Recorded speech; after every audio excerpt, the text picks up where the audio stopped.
Assalamualaikum warahmatullahi wabarakatuh. Alhamdulillah wassalatu ala Rasulillah amma ba'du. Selamat datang di webinar Agama Cinta edisi yang ke-68.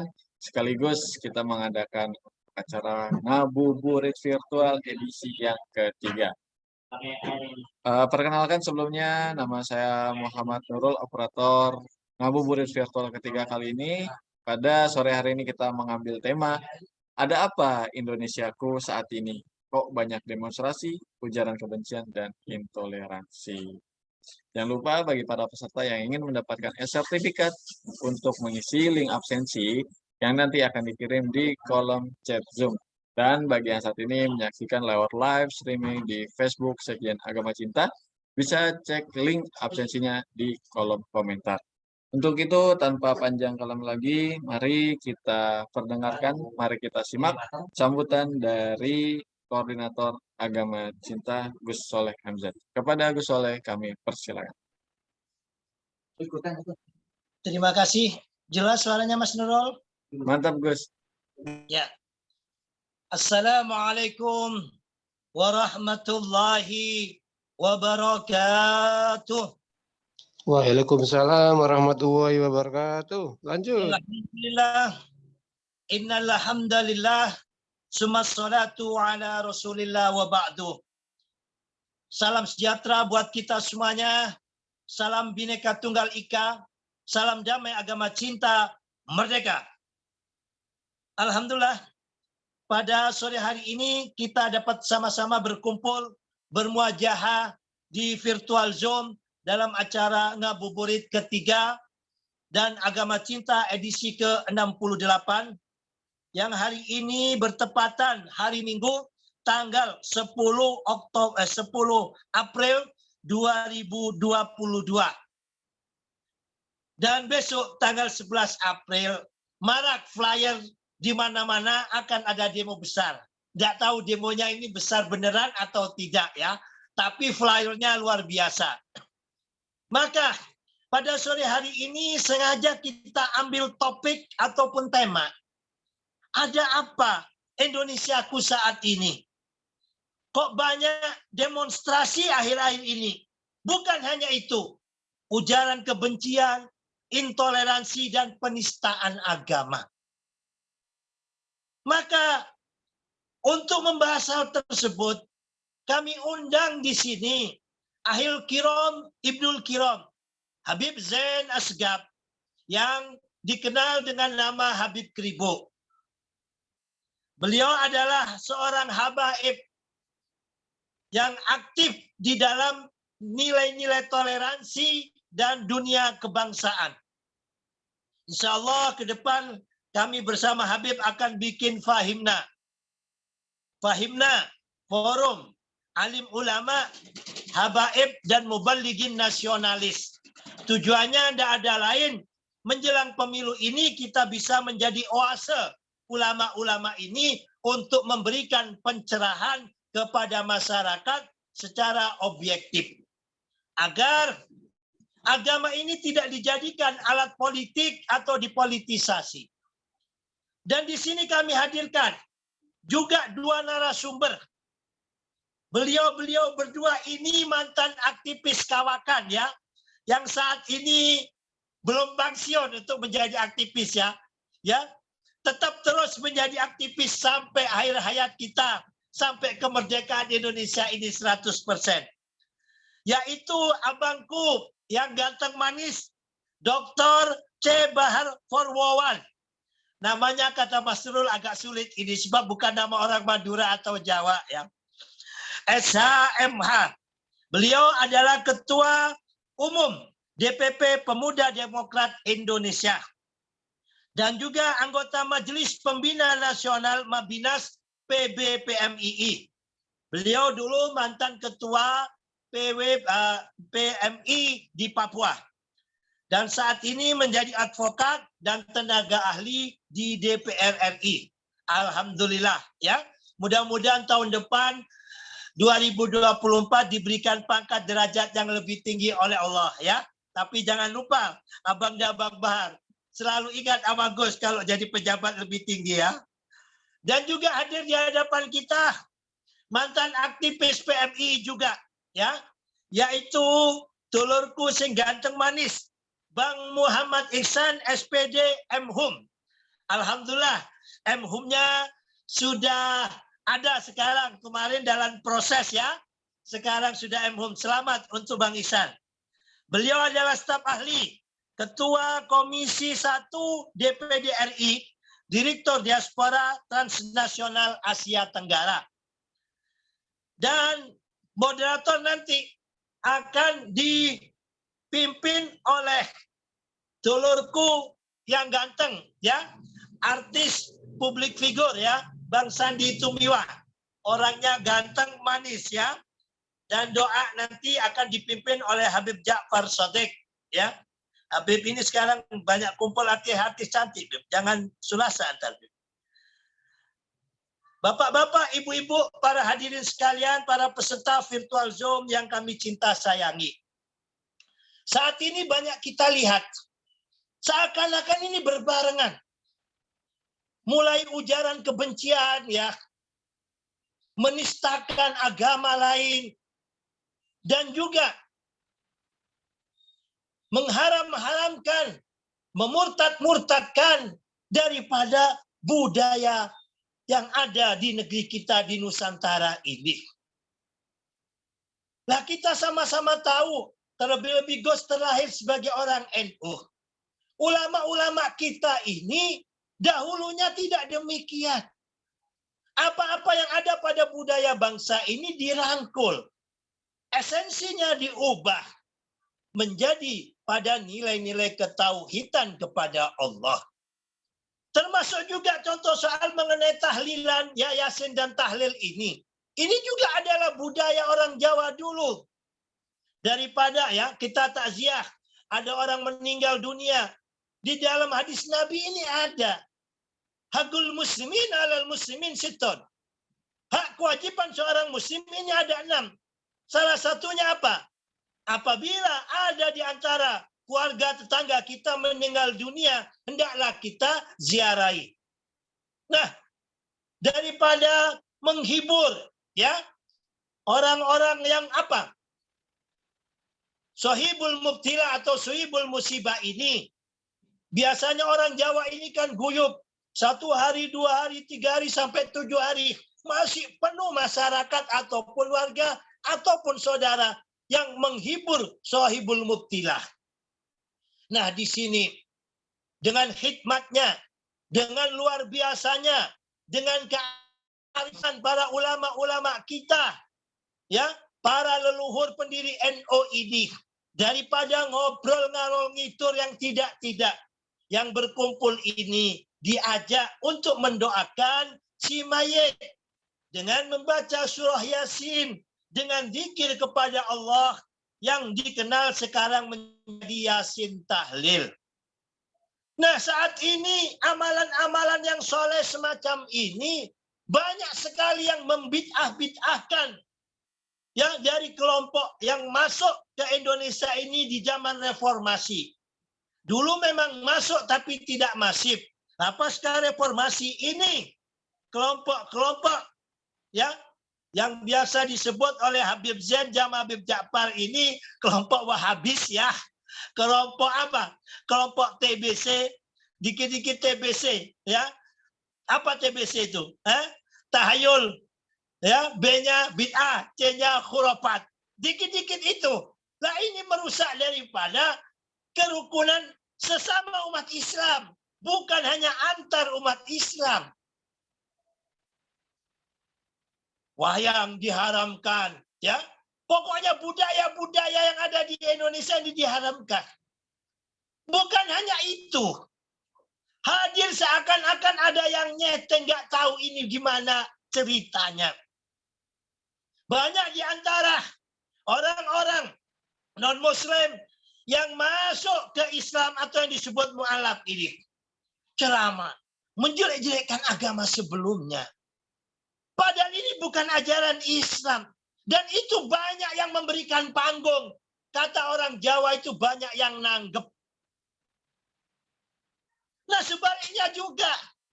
Orang Islam yang keluar daripada agama Islam mencaci maki habis-habisan agama sebelumnya. Padahal negeri ini negeri mayoritas Islam. Dengan beraninya Paul Zhang ya sampai detik ini tidak ditangkap. Mencaci maki, menghina-hina umat Islam. Ini berarti membawa bara pada bangsa ini. Begitu juga Saripudin. Ya, sampai detik ini belum ditangkap. YouTube-nya tambah nggak karu-karuan.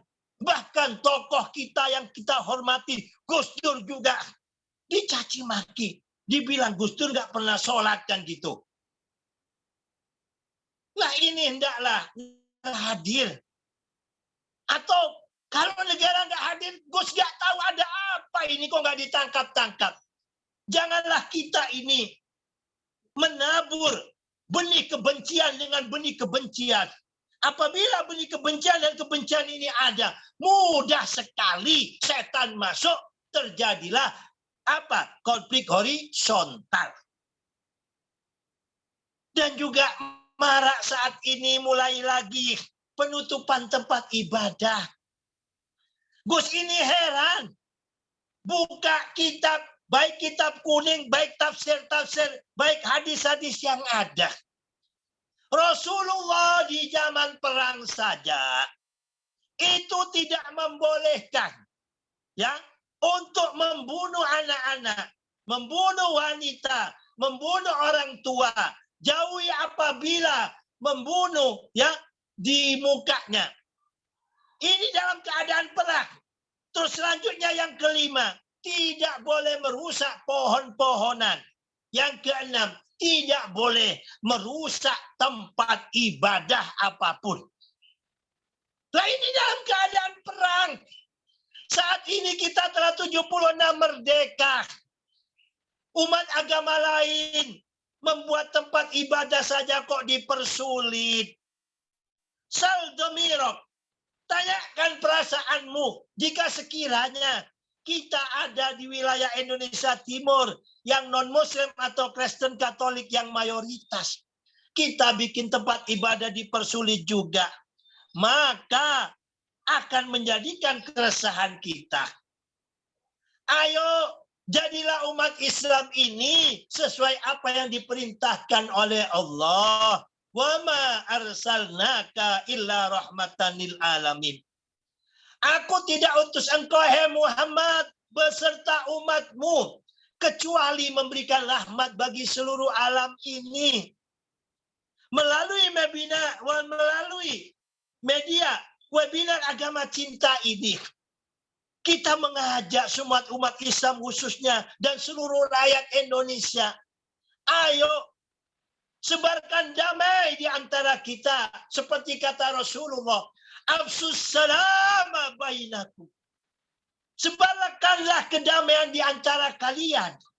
Makna di antara kalian ini di sekitar kita. Bukan hanya kepada umat Islam saja. Karena Islam adalah agama rahmatan lil alamin. Kita hidup pada masyarakat sekitar kita. Kita diperintahkan untuk afsus salama bainakum. Menyebarkan salam, menyebarkan damai, menyebarkan cinta kasih di antara kita. Bang Bahar menyebarkan kedamaian di sekitarnya. Bang Iksan menyebarkan kedamaian di sekitarnya. Habib Ja'far menyebarkan kedamaian di sekitarnya. Bang Sandi menyebarkan kedamaian di sekitarnya. Begitu juga Mas Nurul. Begitu juga Ahil Kiram, Habib Zain Shihab. Apabila kita semuanya umat Islam bisa menyebarkan damai, maka kita bisa menjadi rahmat bagi seluruh alam ini. Kita akan bisa menjadi payung. Siapapun yang berdiri dan berada di sekitar kita, apabila hujan tidak kehujanan, apabila panas tidak kepanasan. Inilah Islam yang sesungguhnya. Inilah agama yang diajarkan oleh baginda kita, junjungan kita, Rasulullah Sallallahu Alaihi Wasallam. Bukan ujaran kebencian, bukan menistakan agama lain, apalagi mencaci maki daripada Tuhannya agama orang lain. Diharamkan oleh Islam. Tetapi ini kenapa banyak dilakukan oleh para penceramah-penceramah saat ini? Bahkan justru laku. Ini yang kita harus pertanyakan. Dan inilah yang akan dibahas oleh narasumber kita nanti. Ditambah lagi saat ini, banyaknya demo-demo. Yang salah orang lain, ya. Gus tanya sekarang, mendemo Pak Jokowi karena mau menunda daripada pemilu. Emang pernah Pak Jokowi minta penundaan pemilu? Isu itu kan digulirkan oleh PKB, digulirkan oleh PAN, digulirkan oleh Golkar. Lah kok Pak Jokowi yang didemo? Begitu juga mengenai 3 periode. Isu ini kan bukan dari Pak Jokowi. Ada dari beberapa menteri, ya. Demolah menteri tersebut. Jangan Pak D. Kalau Pak D Jokowi yang kalian demo sementara Pak D, tidak salah. Kami para relawan ini akan marah. Kami para relawan Jokowi ini akan pasang badan. Siapa yang menggulirkan isu daripada 3 periode? Pak Luhut, Bahlil, dan menteri yang lainnya silakan. Kalian demo. Kita tidak akan marah. Orang lain yang menyebarkan isu kok Pak D Jokowi yang kalian demo, bahkan ujung-ujungnya mau diturunkan. Ada skenario apa ini? Berkali-kali Pak Jokowi sudah menyampaikan tegak lurus pada konstitusi. Berkali-kali, bukan hanya sekali. Tetapi banyak orang yang genit mencari muka, padahal Pak Jokowi mengatakan sudah punya muka. Bahkan itu bisa menjerumuskan. Nah, ini semuanya akan dibahas oleh para narasumber kita.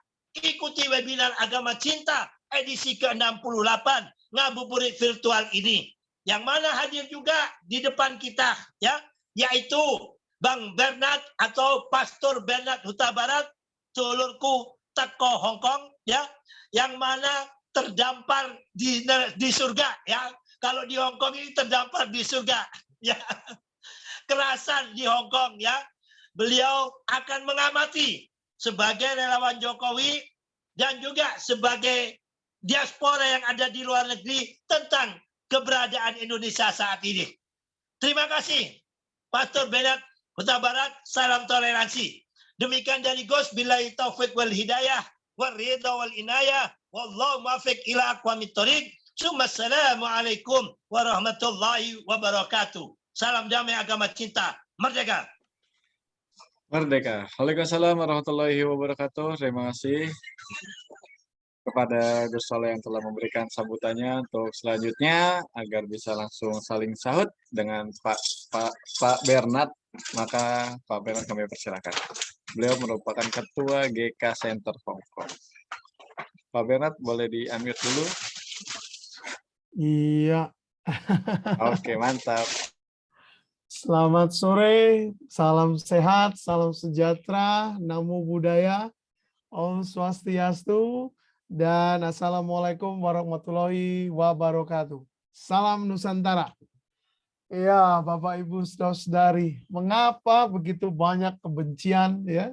Mengapa begitu banyak hal yang mengarah untuk memojokkan Pancasila, Negara Kesatuan Republik Indonesia, bahkan pemimpin tertinggi yang sudah resmi dan sah yang telah dipilih melalui proses politik yang transparansi dan semua orang telah menerimanya, yaitu Bapak Presiden kita yang kita cintai dan kita hormati, Bapak Presiden Jokowi. Kalau kami merasa sangat prihatin pertama-tama, ya. Saya berapa hari yang lalu saya lihat bahwa akan ada demo hari Senin besok. Saya dengan istri saya ngomong, ini apa pada nggak ngerti ini pada bulan Ramadan ini, ya. Saya langsung pikiran saya begitu gitu loh. Kita aja yang non Muslim gitu, kita menghargai, kita menghormati kesucian, kebarokahan daripada bulan Ramadan. Saya masih, wah ini sih udah nggak beres ini, udah nggak benar ini. Orang sederhana berpikir saja sudah, mana mungkin di saat kita harus semakin lebih rendah hati, lebih bertobat, lebih refleksi, lebih mendalami, ya, relationship dengan Tuhan yang Maha Kuasa yang dipercayai oleh umat Islam, saudara-saudari kita. Masa kita demo?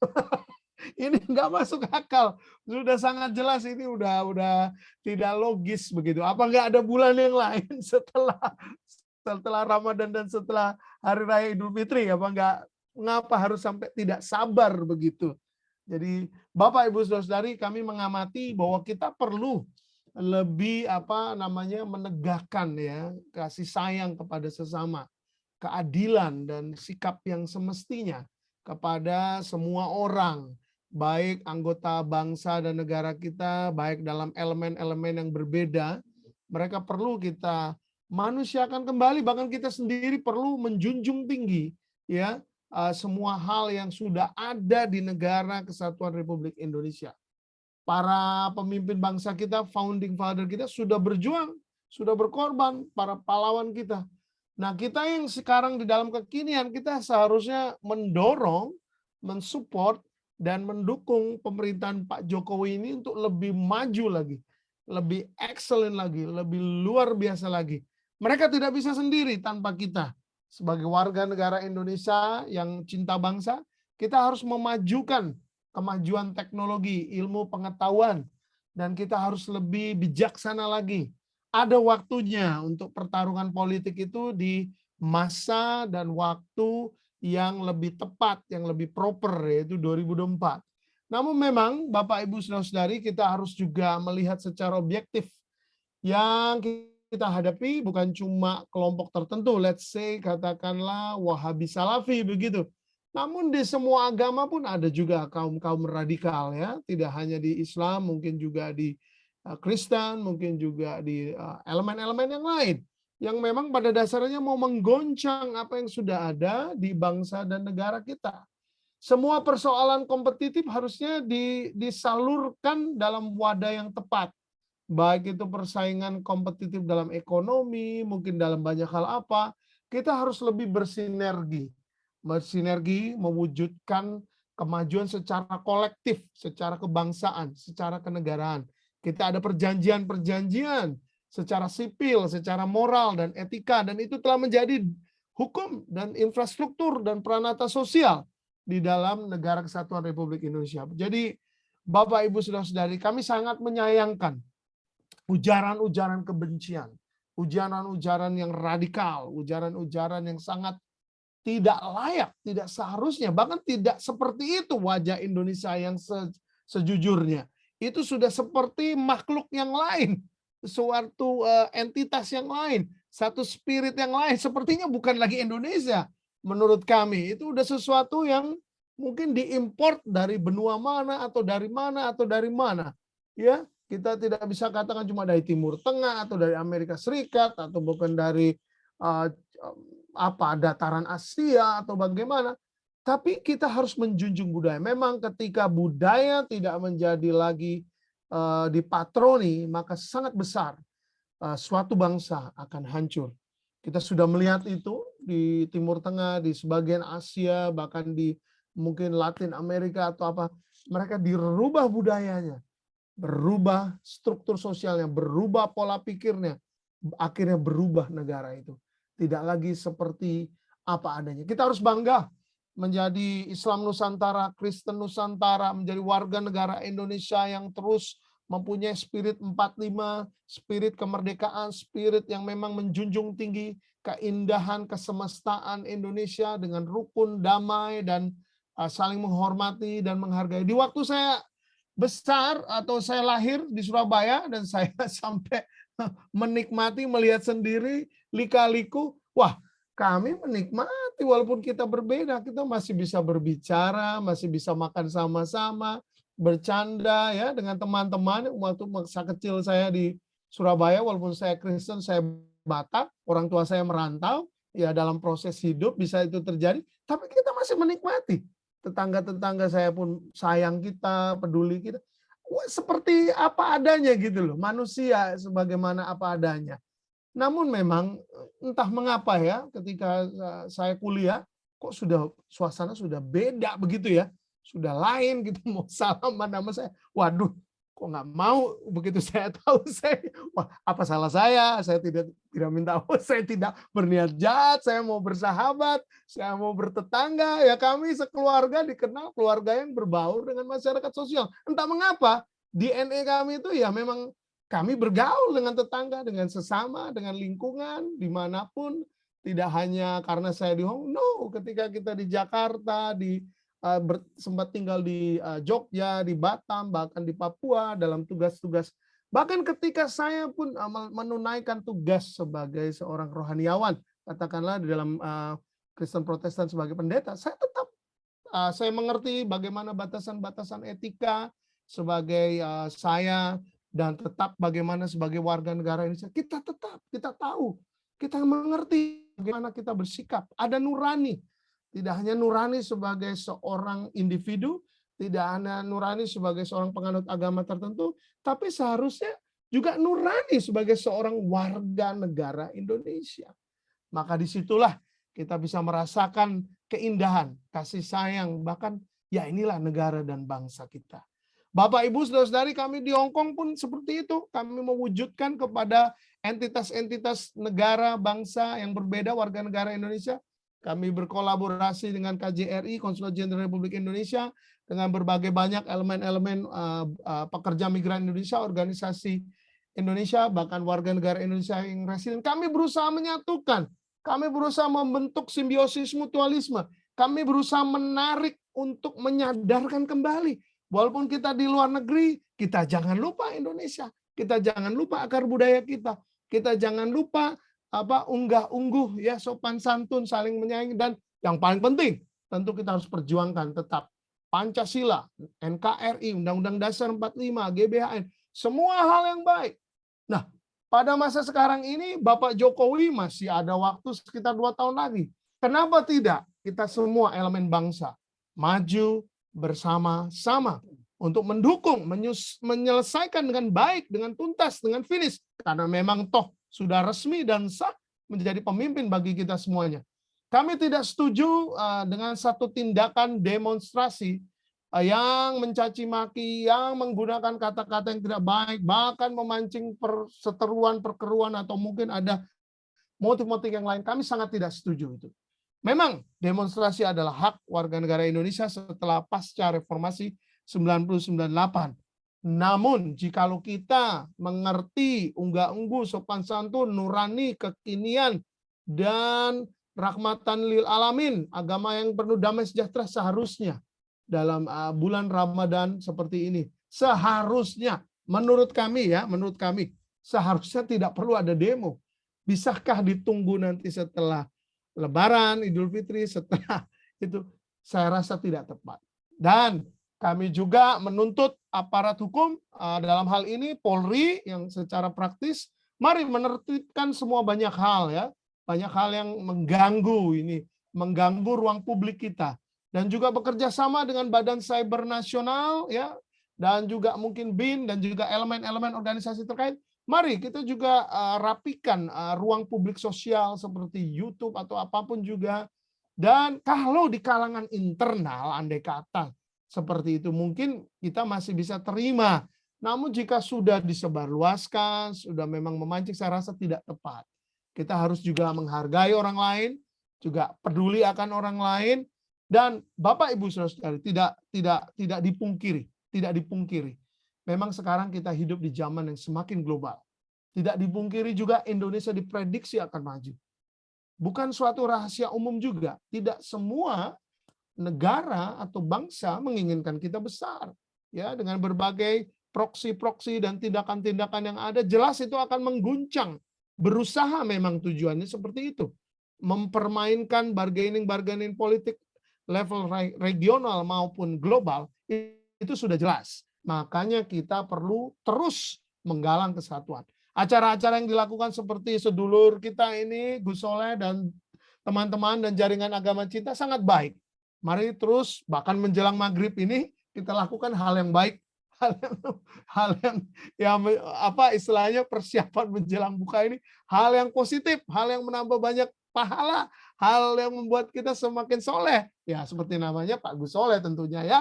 Jadi terima kasih Dengan ini kami menyambut baik, semoga acara sore ini, malam ini menjelang maghrib berjalan dengan baik dan lancar, memberikan kehangatan sosial, kehangatan ideologis, bahkan membuat kita semakin bergandengan tangan sebagai keluarga besar Indonesia Raya yang luar biasa. Saya percaya Indonesia tetap maju, Indonesia tetap sukses, Indonesia tetap berkualitas, Indonesia dengan lokomotif ini akan mempunyai generasi muda yang luar biasa. Demikian sambutan kami. Saya Bernard Huta Barat, Ketua Galang Kemajuan Center Hong Kong, mengucapkan terima kasih untuk waktu yang ada dan semua kita semoga sehat-sehat selalu, berbahagia dan sukses selalu. Salam agama cinta, merdeka! Terima kasih. Merdeka. Ya, terima kasih banyak kepada Pak Bernard Huta Barat yang luar biasa sambutannya sama berapinya dengan Gus Soleh, koordinator agama cinta kita. Matur nuwun Pak Bernard, luar biasa semangat positifnya udah ditularkan kepada kita semua nih, khususnya yang sedang berpuasa lagi lemas, jadi lebih semangat lagi, apalagi mau maghrib, makin semangat. Dan mumpung masih semangat-semangatnya, jadi wajah kita kan berbinar untuk itu. Para peserta, yuk aktifkan videonya, kita akan foto bersama. Kita foto bersama. Saat ini ada 42 peserta, akan terbagi menjadi 3 sesi. Foto ada Pak Purbojati, Pak Edi Susianto, ada Pak Alwan Sinaga, ada juga dari Hong Kong, Ibu Ani Elizabeth ya. Selamat datang Ibu. Ada Bang Aditya. Oke, udah siap semua, gayanya bebas ya. 1, 2, 3. Siap. Sebentar, saya save terlebih dahulu. Saya belum mandi, nampak nggak ya? Waduh, yang belum mandi nggak bisa, Beb. Oke, ada Pak Olan Sinaga sudah siap. Ada Ibu Irma Nurhayati. Siap, 1, 2, 3. Oke. Nah, sekali lagi ada Ibu Mia dari Malang City. Ada Ibu Marta Van, kayaknya dari Belanda ya, dari Belanda. Oke, siap. Ada Pak Isman Muhammad. Siap, 1, 2, 3.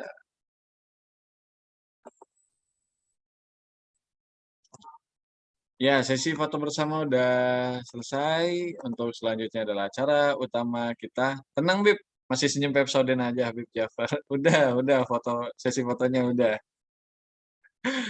Ya, acara selanjutnya akan dipimpin oleh artis nasionalis yang wajahnya manis, ya, yaitu Abang Sandi Tumiwa. Kepada Bang Sandi kami persilakan. Iya, Assalamualaikum warahmatullahi wabarakatuh. Salam rahayu buat semuanya. Om Swastiastu, Namo Buddhaya, Shalom. Buat Halo, semua buat Bang Sandi. Bang Sandi, mohon maaf nih, handphonenya untuk landscape. Jangan lupa itu, Gus Soleh udah senyum-senyum, ngasih peringatan, senyum peringatan. Oke. Handphonenya Baik, landscape. Nah, ini dia luar biasa. Oh, lebih lebar, Nah. bagus tuh. Kita lagi di jalan ini. Mau Mantap. buka bersama, tapi kita tetap menyediakan waktu untuk agama cinta. Masya Allah, mantap. Monggo dilanjut.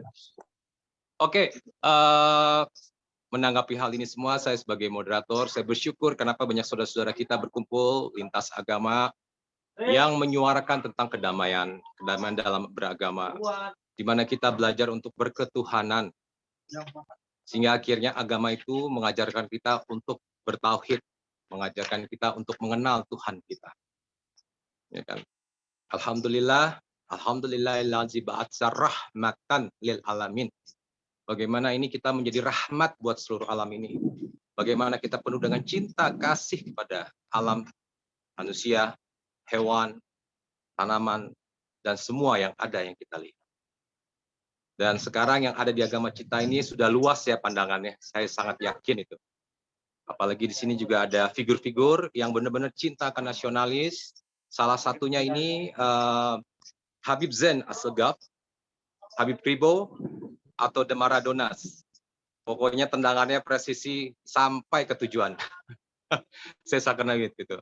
Oke, Habib Zain, kita mohon statementnya untuk dengan kondisi-kondisi yang terjadi mengenai demonstrasi ini. Malah nih saya berharap tanggal 11 April ini hujan deras. Biar semuanya mendapatkan rahmat Tuhan, pada adem, ayam, tentram, nggak jadi demo. Deras sederas-derasnya, bismillah. Oke, Gibzen, silakan. Oke, terima kasih. Assalamualaikum. Suara saya didengar ya? Halo? Mantap, Bib. Mantap. Monggo dilanjut. Oke. Ya,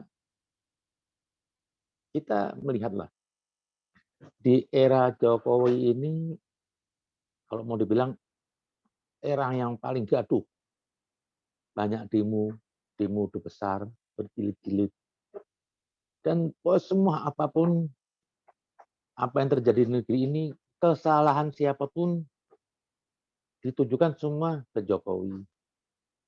Kesalahan Jokowi yang ditekan Jokowi, Pak Dudung Jokowi, semua Jokowi. Ini ada apa? Ini bertanda negeri kita ini sedang menuju kemajuan, menuju semoga ke depan lebih baik. Kenapa saya bilang begitu? Karena ada dua sisi ya.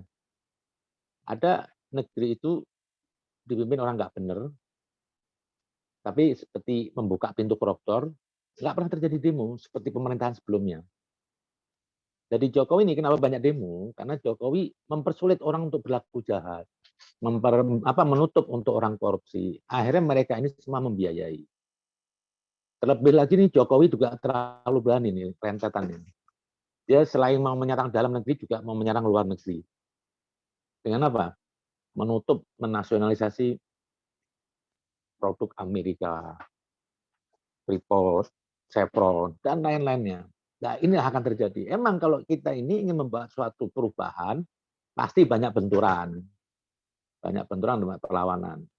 Nah, demo-demo ini, kalau nggak ada duitnya dari koruptor kelas kakap atau dari mana, itu tidak terjadi. Jadi, saya lihat ini cuma bayaran aja lah. Kenapa? Demo yang ada ini bukan demo lahir dari suatu tujuan yang baik, nurani yang baik, yang merubah. Kenapa? Jokowi ini baik kok di demo? Apa sih Jokowi kalau mau dibandingkan presiden sebelumnya? Dunia luar mengakui kehebatan dia. Kok begini? Kok di demo? Tapi itulah terjadi. Dan kita sebagai orang-orang yang mendukung kebenaran dari agama cinta ini, begitu nanti saya juga berharap lah. Jangan kita cuma hanya ingin dalam hal pembelaan kita tuh cuma sebatas opini. Next time kalau diperlukan tenaga kita harus turun. Jangan sampai nanti ini panggung dikuasai oleh orang-orang brutal. Karena itu tadi saya bilang, diamnya orang benar itu ya akan menunjang kebrutalan itu.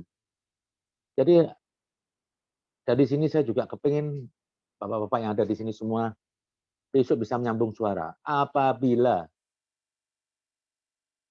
orang baik diperlukan turun, marilah kita turun. Jangan kita cuma mikir diri sendiri, egois sendiri. Nah itu. Nah, terjadilah besok tanggal 11 ini. Ini semua rekayasa saja. Kenapa? Itu yang dari dalam negeri, mereka yang ambisi kekuasaan. Kok semua harus mau dilaksanakan Jokowi? Saya juga bingung. Apa sih Jokowi itu bangunin tapi kok terus diancam? Mungkin kalau rombalannya SBY dia mengharap karena anaknya ambisi menjadi presiden. Karena memang repot, kalau memang Jokowi ini terus didiamkan, akan menjadikan level presiden Indonesia itu apa? High class. Besok penggantinya itu akan kelihatan gobloknya. Sulit untuk mendampingi, menyesuaikan Jokowi. Tapi dari situ dia tidak berhentilah. Rukun negara ini kan mayoritas Muslim. Nah, mereka akan ambil isu-isu agama. Kejadian seperti Saripudin, MPC, Waloni, UAS, terus yang lainnya lah. Ini dua agama yang hobinya berantem dulu, dari zaman dulu sampai sekarang, yang semuanya berlagak kok lebih dekat dari Tuhan. Nggak ada seorang Kristen yang bisa mewakili Yesus, dan tidak ada satu Muslim yang bisa mewakili kesempurnaan Nabi Muhammad.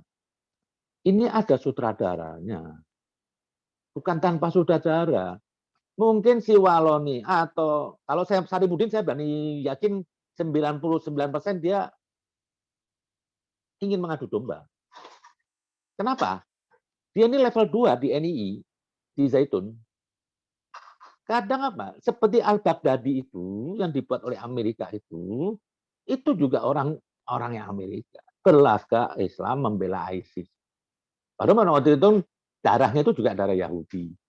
Nah, ini Saripudin saya 90% lah sudah. Ini spionase, ini mata-mata. Dan gila ucapannya. Seperti juga Paul Zeng. Masa sampai ngatain Nabi Muhammad, terakhir juga Gus Dur. Ini apa? Ada gerakan-gerakan ingin membangkitkan umat Islam, emosinya umat Islam yang mayoritas, terutama di sini Gadun. Dan nantinya saya khawatir apa? Ada letupan sekali dibuat oleh mereka. Nah, pakai orang Kristen mati atau gereja dibakar. Genderang perang dimulai itu. Tapi tidak hanya dimainkan umat Islam saja. Umat Islam juga dimainkan sekarang. Apa? Terus disusupkan informasi apa? Ketidakadilan, diskriminasi, kebencian terus. Jadi ingin diadu domba ini dua agama ini, yang Islam pun juga begitu. Yang Kristen merasa apa? Tidak mendapat keadilan. Tapi saya mau kritisi juga dari kaum Kristen juga ini, yang minoritas, yang Anda tiap hari berharap dengan NU sebagai bumper agama, bumper minoritas, tapi nggak pernah mensikapi MKC, Saripudin, malah ada cenderung membela di konten-konten YouTube-nya. Saya tuh sedih lihat YouTube-nya Paul Zhang itu juga, itu sampai bahasanya sudah bahasa, itu bukan ajaran Yesus. Saya pastikan, mereka ini 3 orang ini murtad di semua agama, baik Kristen ataupun Islam. Bahasanya serem saya lihat. Yang nonton ini, lah, saya ini cuma hanya berpikir, saya kesian saudara saya yang kaum Kristen di sini, yang minoritas. Yang saya punya kewajiban membela. Saya nggak mau membela mayoritas. Ngapain saya membela mayoritas? Mayoritas sudah kuat kok dibela. Nah, ini ada permainan besar di sini. Yang Islam merasa apa? Menganggap Jokowi tidak berpihak kepada Islam. Hukum tidak berpihak kepada Islam. Begitu juga sekarang fitnah dimasukkan kepada yang Kristen juga. Tidak berpihak keadilan. Ini sudah mulai digesek. Dan ini bukan mustahil. Ini kerja besar. Karena apa? Kepentingan Amerika itu kekuasaan, ambisi. Dia sudah bisa buat perang di Ukraina. Dan ini akan terjadi kalau umat Islam semuanya diem. Kalau yang non-Muslim, Kristen, juga tidak mensikapi mereka, Anda juga andil dalam genderang perang. Begitupun juga yang Muslim. Saya nggak berhenti. Saya melawan siapapun nggak berhenti. Mungkin video kemarin saya terakhir itu yang tentang 11 April, tapi saya bilang, saya mau mati untuk NKRI. Saya tantang. Lezik dan Aldo saya tantang. Jangan pakai bawa jihad-jihad ingin mengadu domba anak bangsa. Saya bilang, Anda semua iblis, saya bilang. Lah, ini enggak ada saya dapatkan dari kelompok kaum Kristen. Kan saya berarti menikmati. Banyak yang menikmati. Ini apa begini? Nah, ini akan terjadi di Suriah. Ini enggak lama loh. Nanti saya khawatir apa? Ada 2 peran, tapi dimainkan oleh satu sutradara. Kelompok Kristen dan Islam. Saling benturan perang. Teng di daerah mana? Der. Bernyebar. Tetap Indonesia kuat. Tetap Indonesia kuat. Tapi saya nggak mau ada korban dari kaum Kristen yang nggak berdosa atau Muslim yang nggak berdosa. Ini tidak baik. Nah, ini arah ke sana saya lihat ini ada gerakan. Jujur aja, kalau saya Saripudin itu dia dari pertama saya lihat memang dia ingin mengadu domba. Dia di NII orang nomor 2. Dan bahasanya lihat Saripudin bahasanya. Sampai terakhir Gus Dur dikata-katain. Nah ini saya selalu berharap dari kaum Kristen, kemarin ada satu teman saya bilang, bahwa Anda demo kedutaan Belanda dari kelompok Kristen ini menolak Paul Zeng dikasih suaka di sana. Karena saya tahu Paul Zeng ini juga permainan. Kenapa? Kalau saya ikutin YouTube-nya, kalau ada dari kelompok Islam yang nyerang, dia cecer di asik. Nah, supaya menunjukkan apa? Saya terzalimi. Loh, ini loh kita dimusuhi. Lah, yang common kadrun. Nah, ini untuk mengangkat dia apa? Supaya dia dapat prasyarat untuk dapat suaka di Eropa. Tapi saya kepengen kalau mungkin ada dari kelompok Kristen ini yang ingin menjaga NKRI ini, bahwa Anda sedikit 50-10 orang atas nama umat Kristen menolak keberadaan Syarifuddin dan Fauzan. Kalau Anda sayang kepada NKRI ini, kalau saya yang demo, saya yang lawan, saya ini sudah dianggap apa? Pendeta, Habib pendeta. Saya sudah dianggap apa? Malah ada yang bilang apa? Islam udah Kristen saya. Karena terlalu sering membela kaum Kristen. Nah, saya kepengen ada dari kelompok spesifik khusus manusia-manusia yang bersih dari kaum Kristen ini yang tidak pernah ikut panca politik. Coba Anda berikan perlawanan. Kalau bisa ada 50 orang, Anda lapor ke Baris Krim atau Anda demo kedudukan Belanda menolak. Itu akan jatuh di Fauzan. Dan itu akan menjadi apa? Vaksin buat Muslim Indonesia yang kadrun ini mayoritas. Untuk apa? Oh, ternyata dari kaum Kristen ada pembelaan, ada penolakan. Ini yang diperlukan saat ini. Nah, itu aja mungkin ini saya bilang ada operan di adu domba agama. Ini semua ada sutradaranya. Mungkin si Fauzan nggak sadar, bisa aja pakai kepanjangan tangan. Nah, dia menunjukkan itu. Ini semua mau cari apa ya? Pamor aja lah semua. Nah, untuk kita jaga dalam negeri, kita harus jaga. Dan satu itu, saya pikir besok tanggal 11 April itu nggak ada apa-apa. Saya berani jamin taruhan lah. Nggak bakal Jokowi jatuh. Karena apa? Mayoritas bangsa ini masih baik. Jujur loh. Ini kalau nggak mayoritas nggak pendukung Jokowi, ini negeri sudah gaduh. Dan alhamdulillah, pokoknya selama saya pikir kalau masih ada NU dan PDI, NKRI aman. Terutama NU. NU bagi saya ini bentengnya. Muhammadiyah besar, tapi nggak punya akar. NU yang masih punya akar. Alhamdulillah NU ini bagi saya Islamnya beda dengan Islam Arab. Dan berapa kali dicaci maki, malah kiai ketawa, diam-diam aja. Lihat perkataannya si Udin itu, manusia sampah bagi saya, ngatain Gus Dur. Saya lihat orang NU malah guyonan aja, uang gendeng kok ini didengar. Nah, masih untung ada NU. Itu aja mungkin saya kelamaan bicara. Pokoknya intinya, ayolah dari agama cinta ini, maksudnya jangan bicara aja. Tadi Bapak Sapa yang tadi di Hongkong, saya kagum dengan pemikirannya, dengan wawasannya. Mari kita ini duduk, jangan cuma talking aja. Perlu ada suatu tekad. Saya cuma mau, kalau ada apa-apa, ayo mudun, turun. Ini demi anak cucu kita nanti. Ini negara ini diganggu banyak negara luar. Kenapa? Negara ini mau besar, itu aja. Pokoknya intinya negara itu mau besar, dibenci Amerika. Banyak gagaduan. Tapi kalau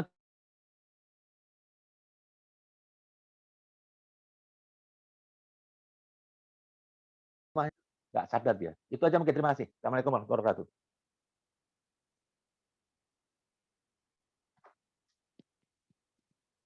Halo?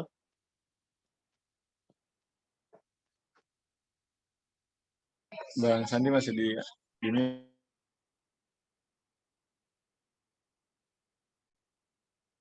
Lanjut aja sama tadi Bapak.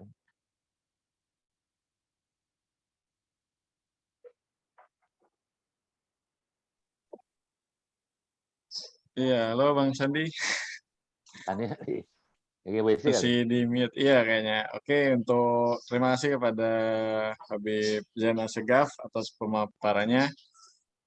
Untuk selanjutnya kami mohon kepada abangku, Abang Baharudin untuk memberikan porsinya. Pada Abang Bahar kami persilakan.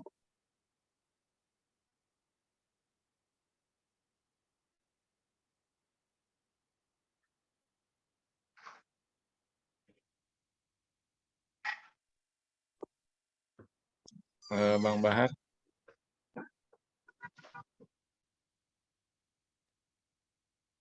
Ya udah.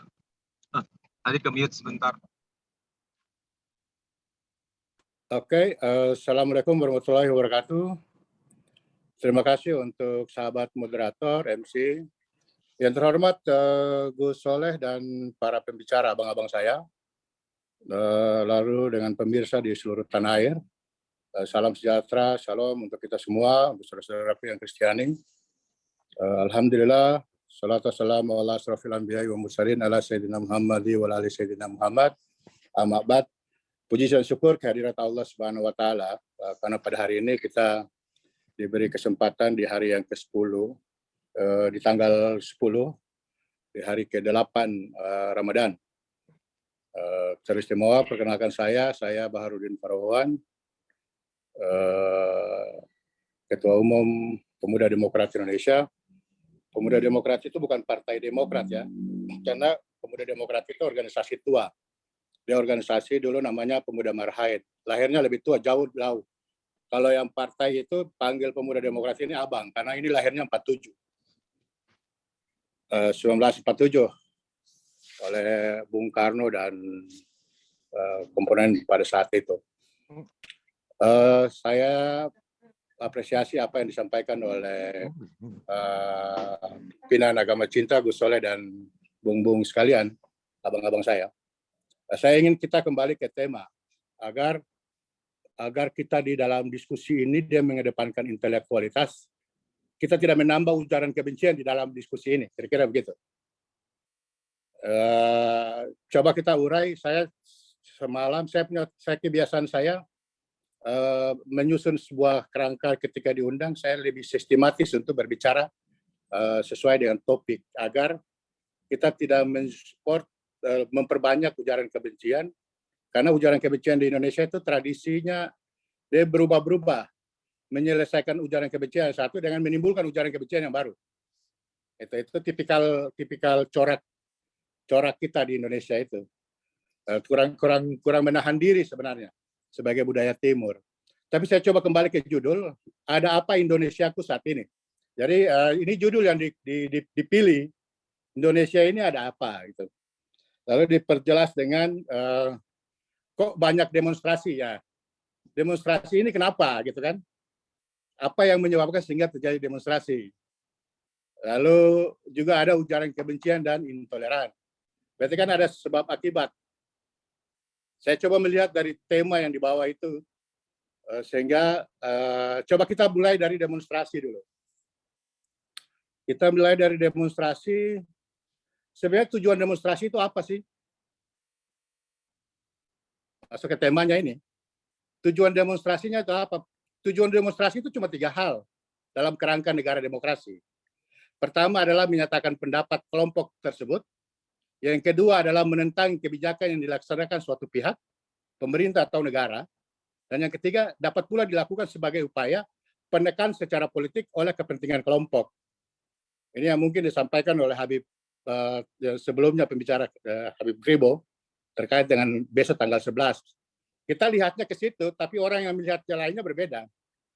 Jadi kita jangan melihat ini, kita jangan melihat judul ini seolah-olah ini judulnya Pak Jokowi. Nanti kita tidak objektif. Itulah. Tapi kita melihat kerangka bangsa ini dari Sabang sampai Merauke. Karena persoalan bangsa ini bukan persoalan Jokowi. Tapi kemana pasca Pak Jokowi, negara ini mau dibawa kemana? Itu menurut saya.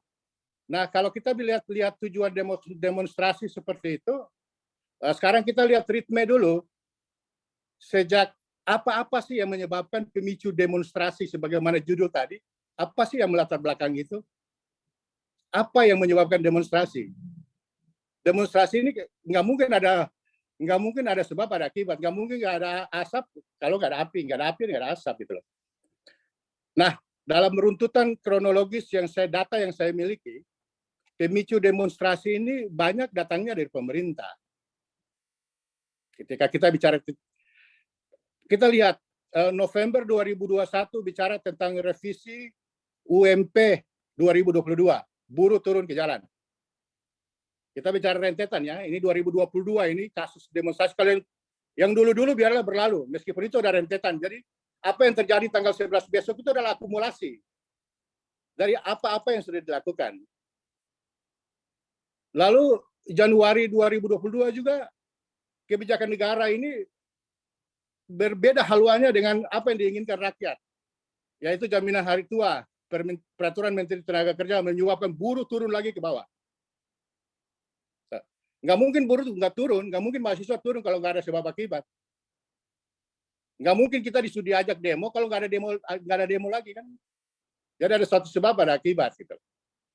Lalu yang ketiga, Februari 2022, Serikat Buruh menolak, turun lagi mereka, menolak revisi Undang-Undang Cipta Kerja berdasarkan putusan Mahkamah Konstitusi.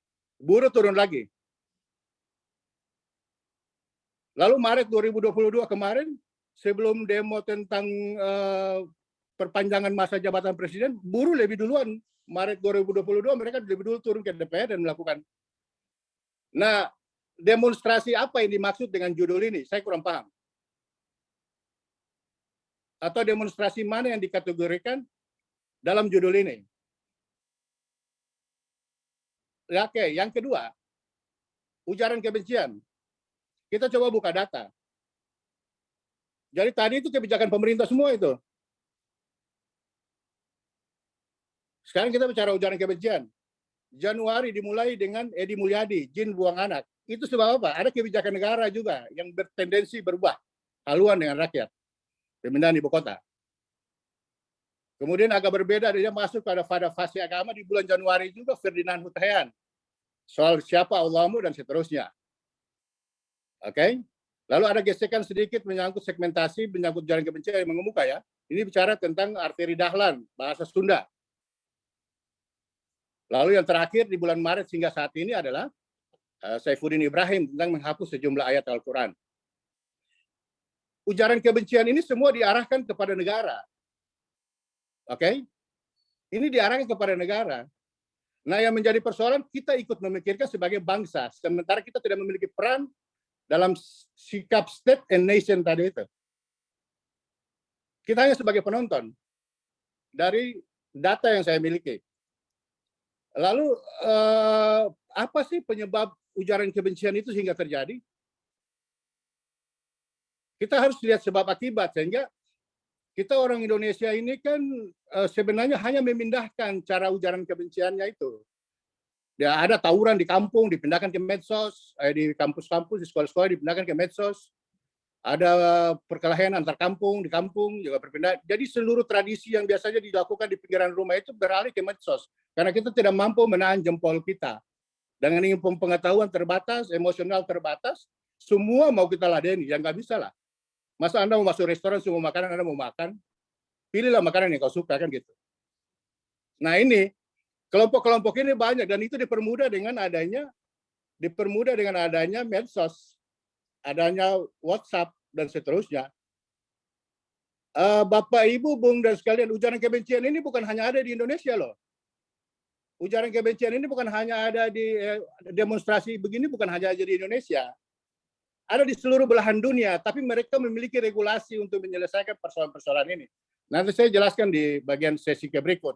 Sehingga kita menempatkan judul itu dalam diskusi agama cinta ini menjadi solusi. Gitulah. Kita tidak menambah sesuatu, kira-kira apa sih rekomendasi dari agenda ini. Saya coba menempatkan itu. Nah, ada 3 aspek kalau mau memberantas ujaran kebencian melalui medsos tadi. Pertama, kita mengikuti jejak Jerman.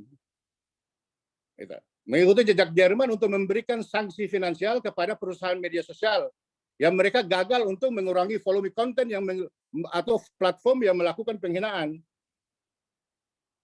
Kalau setiap upload status dan kemudian kita tanggapi dan negara tidak melindungi bahwa batasan-batasan itu seperti apa, ya rusak, karena ini semua tidak terbendung. Semua bebas berpendapat, bebas melakukan apa saja. Maka intervensi di situ. Regulasi kita lemah untuk memproteksi, meminimalisasi ujaran kebencian. Yang ada sekarang ini kita berkelompok untuk kembali menghantam ujaran kebencian. Sama saja dengan kita menimbulkan ujaran kebencian yang baru. Karena kita sudah, ya bicara aja, masa kita Islam kelompok per kelompok, masa kita merah putih sama-sama suku sana, suku sini, itu kan nggak benar juga itu. Jadi bagaimana kita merajut persatuan Bhinneka Tunggal Ika ini di bawah tiang bendera yang sama, di bawah burung Garuda yang sama, gitu. Nah, kalau kita kembali pada konsensus kita adalah negara hukum, dari aspek-aspek tadi, di mana letak Indonesia sebagai negara hukum, ruh ini menjadi hilang. Negara harus berdiri di atas hukum yang menjamin keadilan kepada warga negara. Apa yang terjadi hari ini kan tidak adilan terhadap warga negara.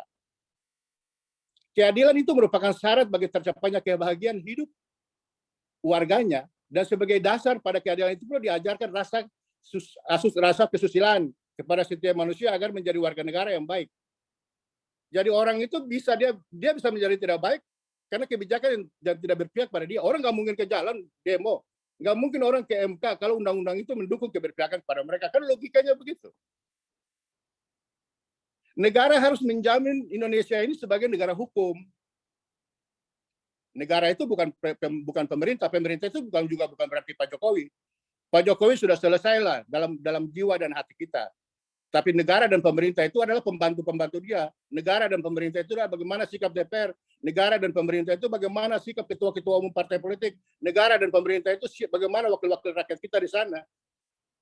Jadi jangan setiap persoalan kita mendudukan Pak Jokowi sebagai target man. Nggak bisa lah, ini persoalan bangsa dan negara kok. Emangnya kita mau bertahan Pak Jokowi sampai kapan sih? Kan nggak mungkin. Nah yang kita bicara ini solusi bangsa. Solusi agar saya dan Gus Solah dan anak cucu kita hidup damai ke depan. Bukan bicara mempertahankan siapa presiden yang sampai pada akhirnya dia turun. Jokowi bagi kita ini bagian dari benteng yang sudah selesai untuk itu. Tinggal kita implementasikan merawat kebinekaan ini, caranya seperti apa sih? Formulasi yang harus kita bangun. Nah, formulasi yang harus kita bangun sebagai negara hukum itu hanya 3 aspek. Bicara tentang kepastian hukum. Emang mereka yang berantem ribut-ribut ujaran kebencian itu ujungnya apa sih? Bicara kepastian hukum. Menteri ini ngomong lain, DPR ngomong pemilu 14 Februari 2024. Lalu ketua umumnya anggota DPR itu yang ngomong diperpanjang. Enggak ada kepastian hukum itu. Kita harus rujuk bagi negara hukum. Yang duduk di DPR itu yang ngomong ketua umumnya, emang nggak ada koordinasi, nggak mungkin lah pengambilan keputusan. Nah ini rakyat melihat semua. Kita juga nggak bisa menutup mata bahwa setiap demo ada kaitan dengan Pak Jokowi. Itu hanya sasaran antara dan bisa juga itu ditunggangi ada kelompok-kelompok tertentu. Yang kedua, asas keadilan hukum. Yang ketiga bicara tentang asas kemanfaatan. Secara normatif, apakah ketika suatu peraturan perundang-undangan dibuat dan diundangkan secara pasti, karena mengatur secara jelas dan logis, maka tidak menimbulkan keraguan karena adanya multitafsir. Nah, kita lihat produk undang-undang selama ini kan menimbulkan keraguan di publik, Bung, Bapak Ibu. Dia menimbulkan keraguan di publik sehingga orang turun ke jalan. Dia tidak menjawab kesejahteraan.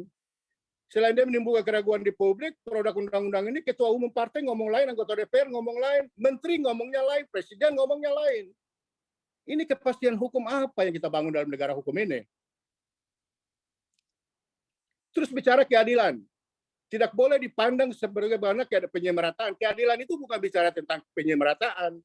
Keadilan bukan berarti buat tiap-tiap orang memperoleh bagian yang sama. Maksudnya keadilan itu menuntut tiap-tiap perkara, itu harus ditimbang tersendiri berdasarkan persoalan-persoalan dalil-dalil hukum. Bagaimana orang lihat yang lain ditangkap bebas, yang ini ditangkap boleh. Ini kan pertontonan, bicarakan tentang keadilan hukum yang tidak adil gitu loh. Nah ini akumulasi pemicunya.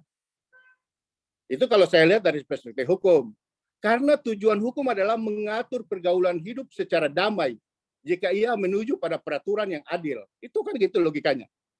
Artinya peraturan di mana terdapat keseimbangan antara kepentingan-kepentingan yang dilindungi dan setiap orang yang memperoleh sebanyak mungkin yang menjadi yang bagaimana dalam pengertian menurut pemahaman baik penegak hukum, masyarakat, pengacara, dan seterusnya.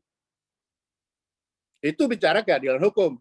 Karena ada tidak adil di sana, maka orang turun ke jalan. Kok ini bisa ditangkap, ini enggak. Kok ini bebas, kok ini bisa divonis sekian, ini enggak. Lalu bicara kemanfaatan. Atas dasar yang menyertai asas keadilan tadi dan kepastian hukum, dalam melaksanakan asas kepastian dan keadilan sesuai yogyanya dipertimbangkan asas kemanfaatannya. Contoh konkret, kita bicara hukuman mati, bicara penjara sekian tahun, ada yang bebas, ada yang ini, ada yang itu, ada yang keluar dari penjara, ada penjara mewah. Jadi kepastian atau kemanfaatan hukum terhadap putusan kepastian hukum itu tidak adil pun dalam memperlakukan satu dan lain.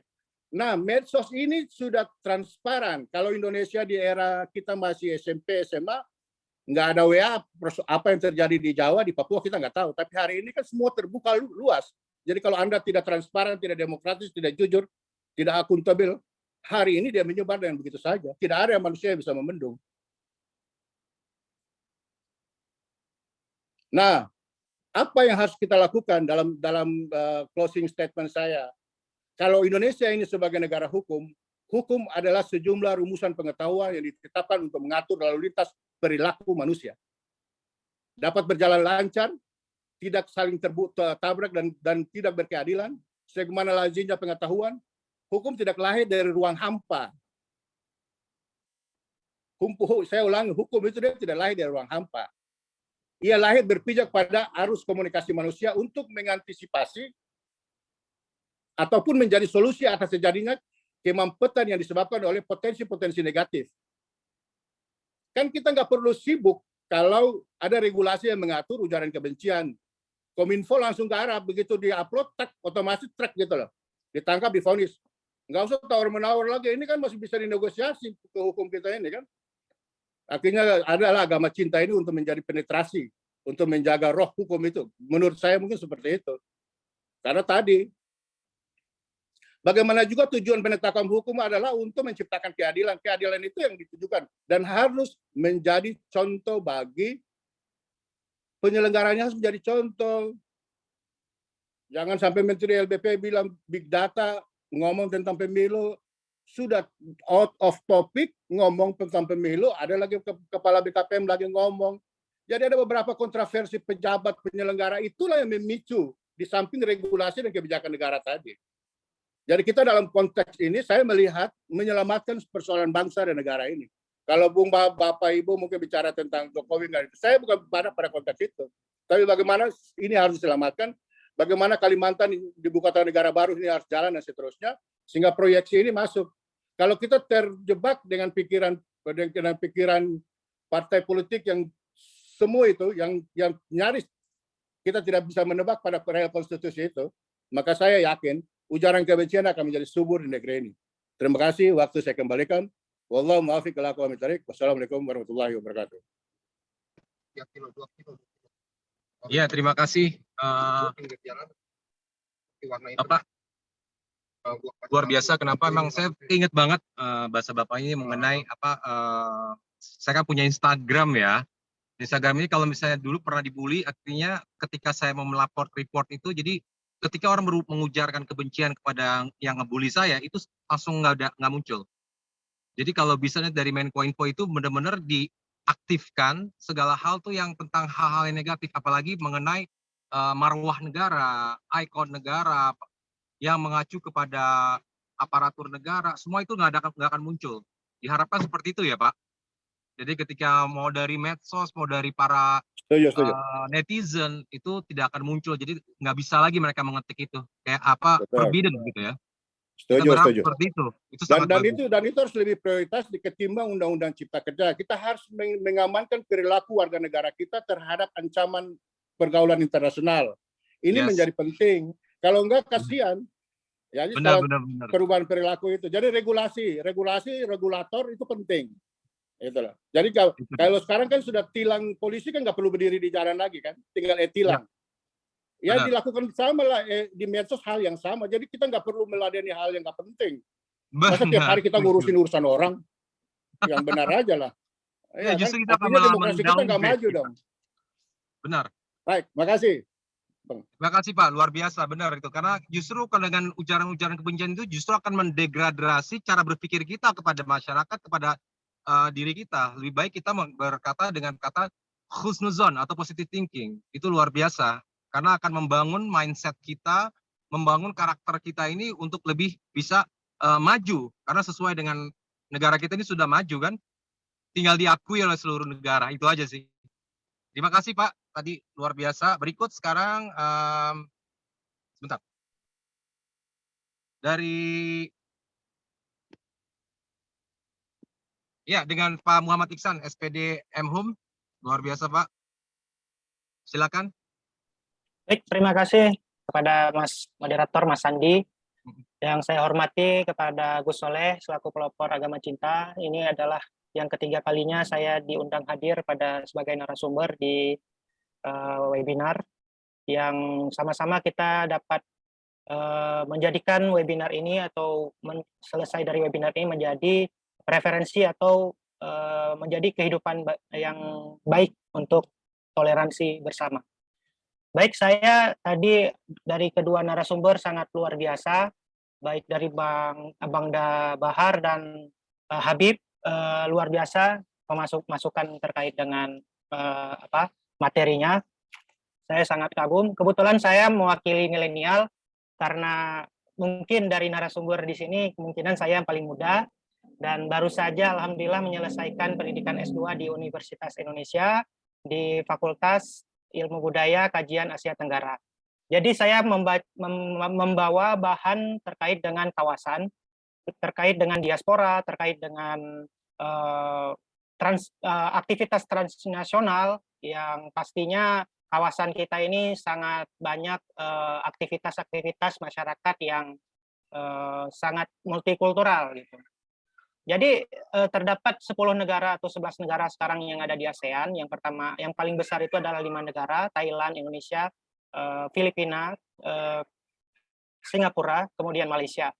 Menurut data yang saya terima dari beberapa kajian diaspora dan kajian transnasional, karakter-karakter yang paling banyak berdiaspora ataupun yang paling banyak dinamika konflik yang terbesar di kelima negara tersebut adalah kita, negara Indonesia.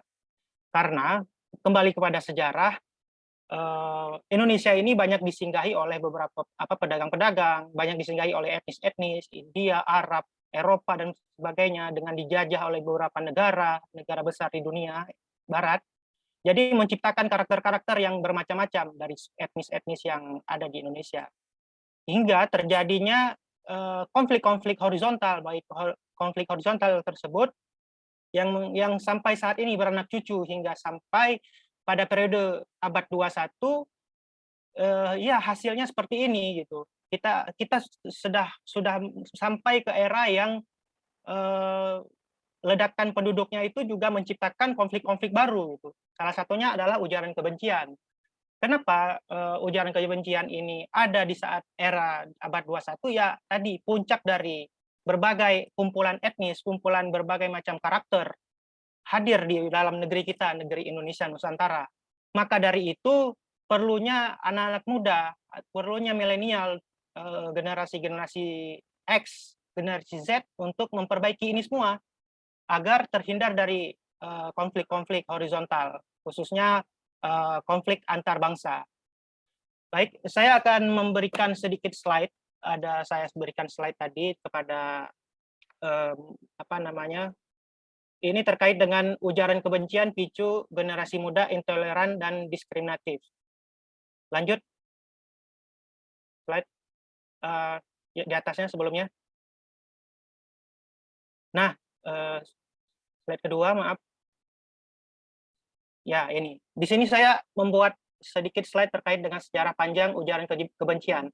Jadi ada beberapa negeri yang ada di dunia itu yang saat ini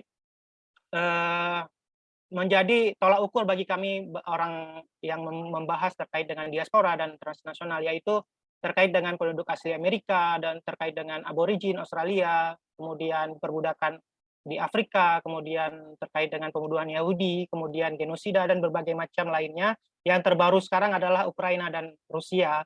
Kemudian kembali kepada kawasan kita sudah pernah mendengarkan di buku-buku sejarah itu terkait dengan konflik di Filipina antara Mindanao ya, di kawasan Mindanao, kemudian konflik di Timur Leste dengan negeri kita, kemudian konflik di Malaysia, etnis-etnis India dan Melayu, Malaysia, kemudian di Thailand antara Muslim dan Buddha gitu. Jadi kita bisa menarik